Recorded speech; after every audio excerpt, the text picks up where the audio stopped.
Un enseignant incroyable, l'échec. L'échec peut avoir plusieurs significations selon le contexte, souvent désignant l'incapacité à atteindre un objectif. Cependant, l'échec ne signifie pas qu'on a perdu, mais qu'on a appris. C'est une étape, pas une fin en soi.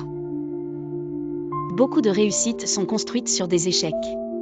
Ce qui compte, c'est ce qu'on en fait. Au-delà de cette définition, l'échec peut être perçu comme un apprentissage. Chaque échec est une opportunité de comprendre ce qui n'a pas fonctionné et d'améliorer sa stratégie. Alors, si tu veux abandonner parce que tu as échoué, prends plutôt le temps d'analyser ce qui n'a pas marché, pourquoi cela n'a pas fonctionné et comment ajuster ta stratégie. L'échec est une étape temporaire. Il ne définit pas une personne, mais un moment dans un parcours. Ne le laisse pas te définir.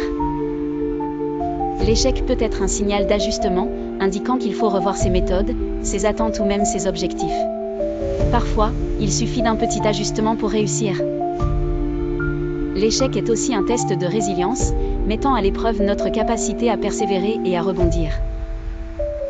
Alors, prends courage et avance avec détermination. Ne te décourage pas. N'abandonne pas à cause de tes échecs. Oui, tu as échoué, mais ce n'est pas grave. Car l'échec n'est pas une fin en soi. C'est un élément essentiel du progrès et du développement personnel. L'échec est un excellent enseignant. Ne laisse pas l'échec briser ta confiance. La meilleure façon de le surmonter, c'est de l'accepter comme une précieuse leçon et d'en tirer la force pour avancer.